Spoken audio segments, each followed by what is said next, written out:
Hello दोस्तों, class 12th की physics में आज हम सब लोग पढ़ने वाले हैं बालाजी प्रकाशन से आंकिक प्रश्न चैप्टर नंबर 6 का। और ये विद्युत चुंबकीय प्रेरण नाम के चैप्टर का पहला आंकिक प्रश्न है, पहले पार्ट का है। ठीक है, तो शुरुआत करते हैं हम सब लोग। तो चैप्टर की शुरुआत करने से पहले हम सब लोग जानेंगे इस चैप्टर से संबंधित जो न्यूमेरिकल हम पढ़ने वाले हैं का नंबर आत्मनिरीक्षणात्मक के, उसमें फार्मूले कौन कौन से यूज होंगे उसके बारे में पढ़ेंगे। और फिर इसके अगले खंड में, अगले पार्ट में, खा नंबर वाले में, उसमें जो क्वेश्चन आएंगे उससे संबंधित कौन कौन से फार्मूले यूज होंगे उसको देखेंगे। तो आप सभी बच्चों का हमारे अपने प्यारे से यूट्यूब चैनल आदर्श डिजिटल क्लासेस पर स्वागत है। चलिए स्टार्ट करते हैं।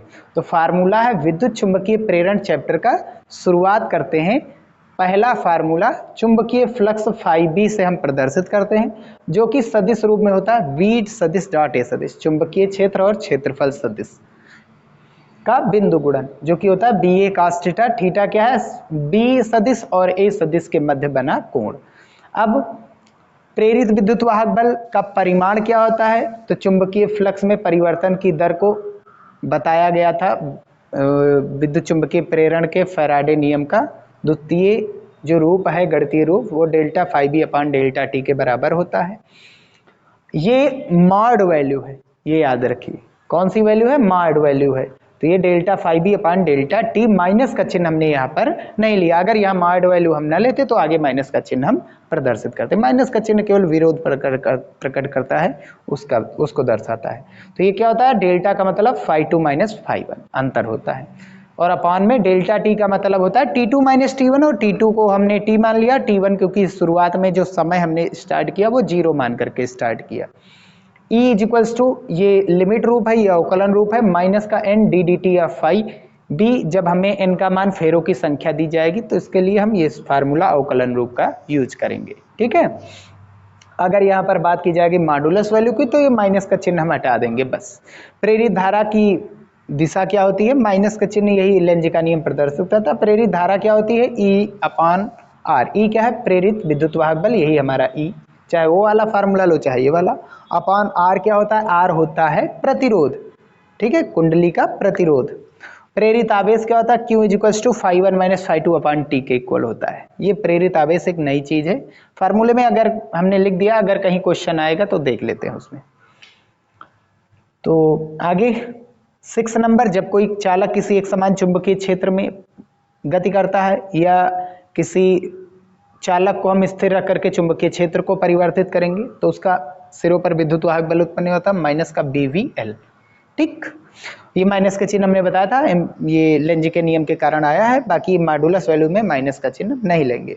और बाकी अगर किसी कैसेट को घुमाया जाए, कैसेट हम जानते हैं ना, CD वाली तावे को घुमाएंगे तो उसके कारण कितना विद्युत वाहक बल उत्पन्न होगा, या किसी चालक क्षण को घूर्णन कराएंगे चुंबकीय क्षेत्र में तब कितना चुंबकीय विद्युत वाहक बल प्रेरित होगा। तो E equals to 1/2 B omega L square. L है चालक क्षण की लंबाई, यहाँ R क्या है? जो CD यूज हुई है उसकी त्रिज्या। ठीक है, अगर बात की जाएगी दोनों सिरों के बीच उत्पन्न विद्युत वाहक बल तो वो 0 होता है, एक छोर से दूसरे छोर तक चालक के। ठीक, या कैसेट CD के एक छोर से दूसरे छोर के बीच विद्युत वाहक बल 0 होता है। एक की दिशा दूसरी होती है, दूसरी की दिशा दूसरी होती है, जोड़ने पर 0 आ जाता है।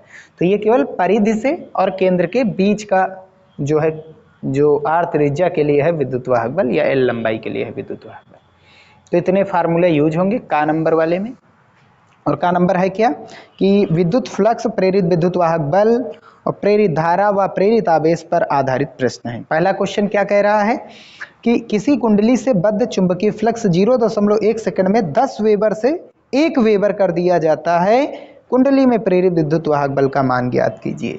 तो हमें टाइम दिया गया 0.1 सेकंड में, जो फ्लक्स हमारा पहले था फाई वन, शुरुआत में 10 वेबर था, उसमें बदल करके परिवर्तन करके इतने समय में 0.1 सेकंड में ये 1 वेबर कर दिया जाता है। हमको विद्युत वाहक बल निकालना है।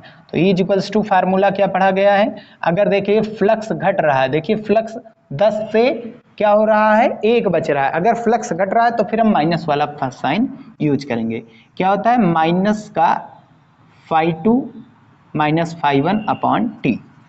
ये वाला यूज। अगर फ्लक्स घट रहा है तो फिर हम माइनस वाला चिन्ह यूज कर सकते हैं ताकि हमारा मान किस में आए, धनात्मक में आए, ये याद रखना। अगर फ्लक्स बढ़ रहा होगा, हो रहा होता तो कोई मतलब नहीं उससे, अगर घट रहा तब फिर हम यूज कर सकते हैं। ठीक, तो ठीक, माइनस का φ2 कितना हमारे पास 1 है, φ1 कितना हमारे पास 10 है, और बटे में टाइम कितना है 0.1 है। घटाएंगे तो बचेगा ऊपर माइनस का 9 बचेगा ना, 9 माइनस माइनस प्लस का, और बटे में 0.1, दशमलव हटाएंगे ऊपर 0, तो 90 के बटे में 1 यानी कि 90 वोल्ट का प्रेरित विद्युत वाहक बल उत्पन्न होगा। ये पहला आंसर हो गया। ठीक है, फिर आगे देखते हैं क्वेश्चन नंबर नेक्स्ट क्या है। तो क्वेश्चन नंबर नेक्स्ट हम सब लोग देख रहे हैं कि एक आयताकार लूप जिसकी माप 0.040 मीटर गुणे 0.050 मीटर है, 0.80 वेबर प्रति मीटर स्क्वायर के एक समान ऊर्ध्वाधर चुंबकीय क्षेत्र में स्थित है। लूप से गुजरने वाला चुंबकीय फ्लक्स ज्ञात कीजिए, जबकि लूप का तल क्षैतिज है, नंबर 1, नंबर 2 ऊर्ध्वाधर है, नंबर 3 ऊर्ध्वाधर से 30 अंश के कोण पर झुका है। बढ़िया क्वेश्चन, मजेदार क्वेश्चन है। क्वेश्चन नंबर सेकंड है, तो लंबाई गुणे चौड़ाई हमारे पास दी गई है, यानी कि एरिया दिया गया है। ए इक्वल्स टू कितना है, इसको हल करेंगे 4 पंचे 20, 4 पंचे 20। अच्छा, ये जीरो लगाने या ना लगाने से कोई मतलब नहीं है, हटा देंगे। मीटर का मीटर से गुणा क्या होता है, मीटर स्क्वायर। कितने अंक आगे दशमलव था, 1 2 3 4, 1 2 और 0 और बढ़ा दे रहे हैं, 1 2 3 4 अंक आगे दशमलव, और इस जीरो को लिखने से कोई मतलब नहीं, तो इसे हम हटा देंगे। ठीक भैया, तो ये हो जाएगा। ए का मान हमें दे दिया गया, क्षेत्रफल है ना लूप, चुंबकीय क्षेत्र दिया गया 0.80 वेबर प्रति मीटर स्क्वायर। फ्लक्स निकालना कब, जब लूप का तल क्षैतिज हो। तो सबसे पहला हम देखते हैं, ये हमने एक समान चुंबकीय क्षेत्र ले लिया, ये ठीक। अब आगे क्या करना है कि लूप का तल क्षैतिज हो। क्षैतिज होने का मतलब समझ रहे हैं, क्षैतिज होने का मतलब बता रहे हैं। जैसे ये बुक है, क्षैतिज रखियो, क्षैतिज रखने का मतलब तल क्षैतिज हो। तल क्षैतिज कैसे होता है, ये ऐसे होता है, ये क्षैतिज होता है। ऊर्ध्वाधर एकदम ऐसे होता है, तो तल कैसा हो, क्षैतिज होना चाहिए। तल ये है, ये तल है, ये तल क्या है, क्षैतिज है, एकदम ऐसे रख दिया गया है।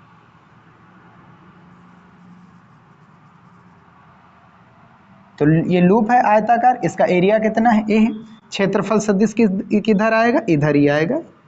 हमको पीछे की ओर नहीं लेना, किसी भी तल का क्षेत्रफल सदिश क्या होता है, ये तल है, ठीक, क्षैतिज है तल, ये तल है ना, क्षैतिज रखना है, ऐसे ऊर्ध्वाधर रखना है, तो ये ऐसे। ऊर्ध्वाधर का मतलब होता है ये तल है, ऊर्ध्वाधर स्थिति में आए, ठीक, क्षैतिज है ऐसे जाए, तो ये क्षैतिज है, ये ऊर्ध्वाधर तल है, ठीक है ना, ऊर्ध्वाधर तल, और ये क्षैतिज तल। तो क्षैतिज तल है, तो क्षेत्रफल सदिश किधर आएगा, या तो लंबवत बाहर या तो लंबवत भीतर। लेना किधर, जिस ओर चुंबकीय क्षेत्र, ताकि फ्लक्स हमेशा धनात्मक आवे। कितना आएगा flux, phi b equals to b a cos theta. कितना बनेगा, ए और बी दोनों की डायरेक्शन एक और है, 0 अंश, यानी बी ए कॉस 0 अंश का मान कितना होता है, 1। बी का मान हमारे पास कितना है, 0.8। इस जीरो के रखने से कोई मतलब नहीं है, हटा देंगे। और ए का मान कितना है, 0.002। हल करेंगे तो 8 दूनी 16, ठीक। कितने अंक आगे दशमलव था, 1 2 3 4, 4 अंक आगे दशमलव था, तो 4 अंक आगे हम क्या कर देंगे, दशमलव लगा देंगे। तो 4 अंक, 1 2 3 4, 4 अंक आगे दशमलव। अगर हम इसको लिखेंगे कोटिमान के टर्म में, तो 0.3 अंक आगे पीछे ला रहे हैं। साइंटिफिक फॉर्म जिसे कहा जाता है, साइंटिफिक रूप में एक संख्या के जस्ट बाद दशमलव, तो कितने अंक पीछे आ रहे हैं, पीछे आने का मतलब माइनस। आप रखना चाहें तो इधर ही इतने पर आंसर रख सकते हैं, ठीक। चलिए इतने पर ही आंसर रख दिया जाए, ज़्यादा सही रहेगा। तो फ्लक्स कितना आ गया, 8 दूनी 16। कितने अंक आगे दशमलव था, 1 2 3 4 अंक, 1 2 3 4 अंक आगे दशमलव, ये 0 कर दिया।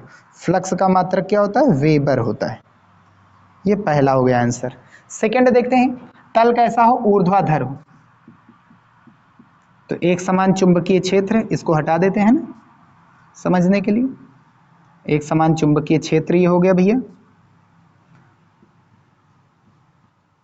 तल कैसे रखना है, ऊर्ध्वाधर हो, तल ऊर्ध्वाधर हो, ऐसे ऐसे रखना है तल।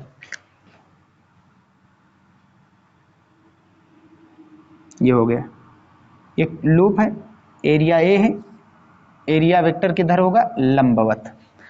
तल ऐसे रखना ऊर्ध्वाधर स्थिति में, तो इसका क्षेत्रफल सदिश ऊपर जाएगा लंबवत या तो भीतर, तो चाहे जिधर कर दीजिए। यहाँ पर वेक्टर बी और वेक्टर ए के मध्य कोण कितना बन रहा है, 90 डिग्री। तो फ्लक्स कितना आएगा, phi b is equals to b a cos, angle कितना ए और बी के बीच, वेक्टर ए और वेक्टर बी के बीच 90 डिग्री, और कॉस 90 कितना होता है, 0 होता है। तो इस वाले का आंसर कितना आ जाएगा, 0 आ जाएगा, है ना। कोई दिक्कत तो नहीं भैया, ठीक है। चलिए तीसरा वाला क्वेश्चन देखते हैं, ऊर्ध्वाधर से 30 अंश के कोण पर हो। ऊर्ध्वाधर से कितने अंश के कोण पर हो, 30 अंश के कोण पर हो। तो इस वाले को हम मिटा दे रहे हैं,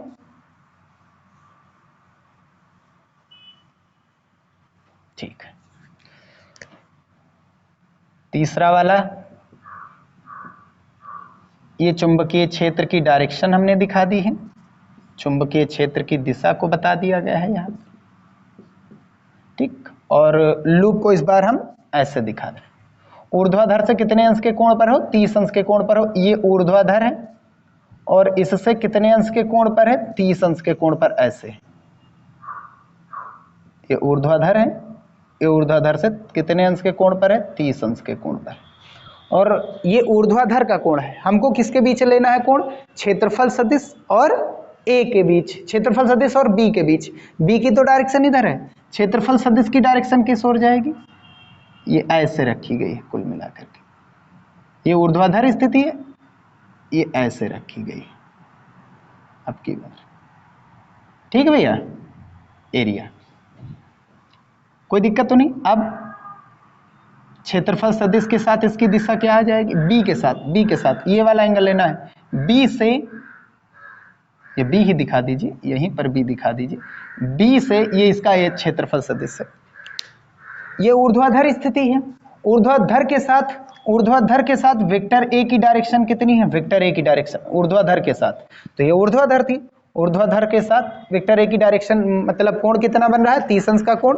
और बी के साथ हमको कोण निकालना है, तो बी सामने की ओर है और ए इधर है, तो टोटल कितने अंश का कोण होता है, ये 90 अंश दिया गया है। देखिए लंबवत है ना, बी के साथ लंबवत है, और लंबवत वाले और ए के बीच में कोण दिया गया 30 अंश। हमको चुंबकीय क्षेत्र और ए के बीच कोण निकालना, तो कितना आएगा, 60 अंश। तो यहाँ से थीटा कितना बचेगा, थीटा आएगा हमारा 60 अंश, जबकि अल्फा कितने अंश दिया गया है, 30 अंश। समझ रहे हो ना, ठीक। तो फ्लक्स कितना आएगा, फाई बी इक्वल्स टू कितना होता है formula, B a cos theta, कितना हमारे पास 60 अंश। तो बी का मान बी ए अभी हमने सॉल्व किया है, बी गुणा ए कितना आया था, 0.0016 है ना। और का 60 अंश का मान 1/2 कैंसिल आउट करेंगे तो ये कितना आएगा, 0.8 और बढ़ जाएगा, तो 0.0008। एक छोटा है ना, तो 0 बढ़ाएंगे तो 6 उतारेंगे यानी 16। तो ये आ जाएगा फ्लक्स। इसका मात्रक क्या होता है, वेबर या टेस्ला मीटर स्क्वायर। ठीक भैया। तो ऊर्ध्वाधर के साथ हमको दिया गया था वेक्टर ए की डायरेक्शन, हमको चुंबकीय क्षेत्र के साथ निकालना है वेक्टर ए की डायरेक्शन। तो ऊर्ध्वाधर के साथ कितना है, 30 अंश का है, तो इसके साथ कितना बनेगा, 60 अंश का, क्योंकि ऊर्ध्वाधर वाला बी के साथ ही तो ऊर्ध्वाधर रखा गया है। तो ऊर्ध्वाधर वाला कितना अंश कोण बनाएगा बी के साथ, 90, तो 30 निकल गया, तो बचा कितना, 60 अंश। ये आंसर हो गया। ठीक, चलिए आगे का क्वेश्चन हम देखते हैं। चलिए क्वेश्चन नंबर 3 देखते हैं। कह रहा है कि एक कुंडली में चुंबकीय फ्लक्स फाई निम्न समीकरण के अनुसार टी के साथ बदल रहा है। Phi is equals to 4t² + 10t + 5 milli weber है। तो हमको बताना क्या, 4 सेकंड बाद कुंडली में प्रेरित विद्युत वाहक बल की गणना कीजिए। 4 सेकंड बाद कितना होगा, तो हमको ये दिया गया फ्लक्स जो है समय के साथ बदल रहा है, फ्लक्स जो है समय के साथ बदल रहा है। ई इक्वल्स टू फार्मूला क्या, ई की मॉडुलस वैल्यू चाहिए, क्योंकि हमें परिवर्तन दिया नहीं गया, डेल्टा वाला φ1 φ2 का मान दिया नहीं गया है। तो अगर आप चाहेंगे तो माइनस का चिन्ह लगा सकते हैं, चलिए माइनस वाला हम दिखाई दे रहे हैं। ई इक्वल्स टू क्या होता है, माइनस का D d t of φb। अब फेरों की संख्या दी नहीं गई तो n का मान 1 रखेंगे, कोई मतलब नहीं उसे रखने से। तो D d t of φb की वैल्यू रखेंगे, φb हमारा ये माइनस का चिन्ह, φb कितना 4t स्क्वायर प्लस का 10t प्लस का 5 मिली वेबर मिली वोल्ट में आ जाएगा आंसर। चलिए हल करते हैं इसको। 4 कांस्टेंट है, टी स्क्वायर का अवकलन क्या होता है, ये माइनस का चिन्ह हटा दे रहे हैं, इसको करना है 4 के साथ, D d t of T square plus 10 constant है बाहर आ जाएगा, D d t of T बचेगा और प्लस का डी डी टी ऑफ 5।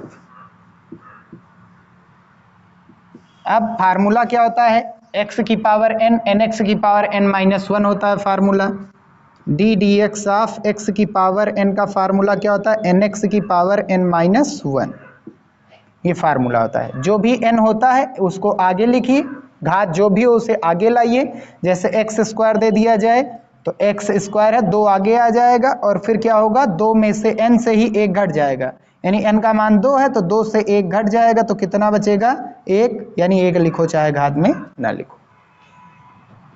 तो 4 कांस्टेंट क्यों, क्योंकि t बदल रहा है, 4 तो कांस्टेंट ही रहेगा, 4 तो 4 ही रहेगा, t का मान हम चाहे जो भी रखे वो 4 ही रहेगा।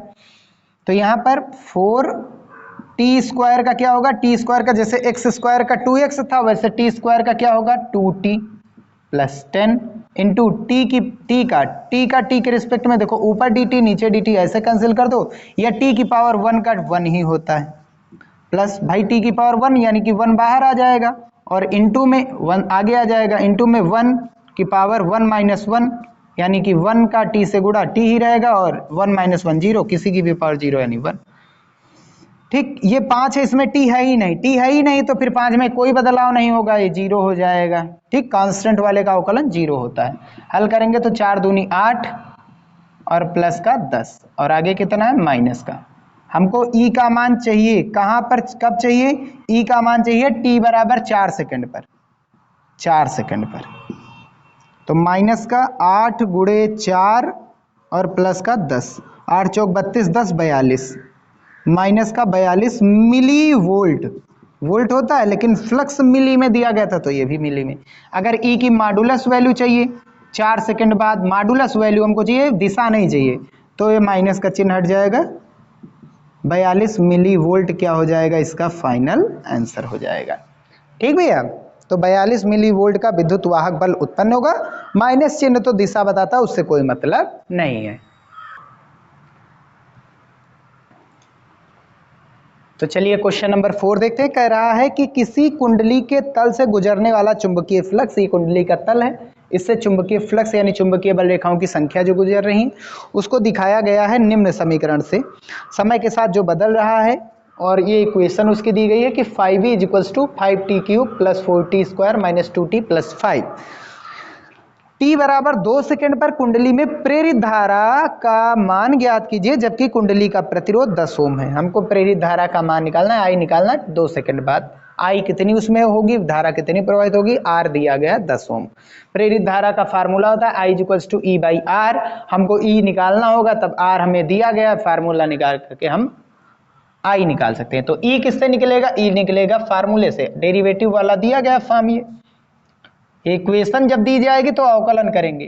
तो E = फार्मूला क्या होता है, माइनस का D d t of 5b, अगर डेरिवेटिव दिया गया, अगर मॉडुलस वैल्यू लेंगे तो ये माइनस की जगह पर क्या आ जाएगा प्लस, तो हम मॉडुलस वैल्यू लेकर के चल रहे हैं। D d t of 5b कितना होगा, 5b हमारे पास कितना है 5t³ + 4t² - 2t + का 5। हल करेंगे तो अवकलन करेंगे, 5 कांस्टेंट है, t³ का फार्मूला वही है D d t of t⁻n, तो ये हो जाएगा nt⁻n-1, ये फार्मूला लगाएंगे। तो n का मान कितना है, ये 5 कांस्टेंट, 5 से कोई मतलब नहीं है, टी क्यूब का क्या होगा, टी की पावर एन, एन का मान कितना है 3 है, तो 3 आगे आ जाएगा, 3 को आगे लिखिए और इंटू 3 माइनस 1 कर दीजिए, हो गया। प्लस का 4 कांस्टेंट है, टी स्क्वायर है यानी कि 2 जो घात है उसको आगे लिखिए और टी की पावर में 1 घटा दीजिए 2 में से, -2, टी एक ही है तो 1 का 1 ही आ जाएगा, पावर कितनी 1 है तो 1 आएगा, यानी घट जाएगा। और 5 का क्या हो जाएगा 0, क्योंकि इसके पास टी है ही नहीं, टी बदलने पर 5 बदलेगा ही नहीं, तो ये तो 0 ही रहेगा, 0 हो जाएगा ना, ये बदलेगा नहीं तो 0 हो जाएगा, इसको रखने से नहीं मतलब कुछ भी। तो 5 × 15, टी की पावर कितना हो जाएगा, 3 में से 1 गया 2, प्लस 4 दूनी 8, टी की पावर 2 में से 1 गया 1 बचेगा, 1 लिखो चाहे नहीं, 2 एकन 2 माइनस का, और ये 0 लिखने से कोई मतलब नहीं। हमको ई का मान चाहिए कब, जब टाइम कितना हो 2 सेकेंड हो। अब 2 पर निकाल लीजिए तो 15 और टी की जगह पर 2 का स्क्वायर प्लस 8 गुणे 2 माइनस का 2, 2 दूनी 4 का 15 से गुणा, 15 चौके 60, 8 दूनी 16 और माइनस का 2 घटाएंगे, ये 15 चौके 60 होगा, 2 दूनी 4 का 15 से गुणा 60, घटाएंगे 16 में से 2 गया, कितना बचा 14, 14 में 60 जोड़ेंगे 72 वेबर, वेबर 72 वेबर ये आ गया, ठीक। हाँ 72 वेबर, ये हमें फ्लक्स पता चल गया। विद्युत वेबर क्या है, वेबर क्यों, ई निकाले हैं ना, ई निकाले हैं तो वोल्ट होगा। हमको आई का मान चाहिए तो I is equals to, formula लगा दीजिए, ई की मॉडुलस वैल्यू अपॉन टी, अगर माइनस लगाना, मॉडुलस नहीं लगाएंगे तो माइनस का आएगा, बस माइनस से कोई मतलब नहीं, आप लगाइए चाहे ना लगाइए, आंसर चाहे जिसमें दीजिए, आंसर सही है दोनों का। तो ई की मॉडुलस वैल्यू कितनी आई है 72 आई, अच्छा 76 में से 2 गया 74 बचेगा, 74 बटे आर होता है, यहाँ टी नहीं होता आर होता है, आर का मान कितना 10, 0 हटाएंगे दशमलव लग जाएगा, तो 7.4 एम्पियर की धारा प्रवाहित होने लगेगी 2 सेकंड बाद, ये बन जाएगा चौथे नंबर का आंसर, ठीक भैया।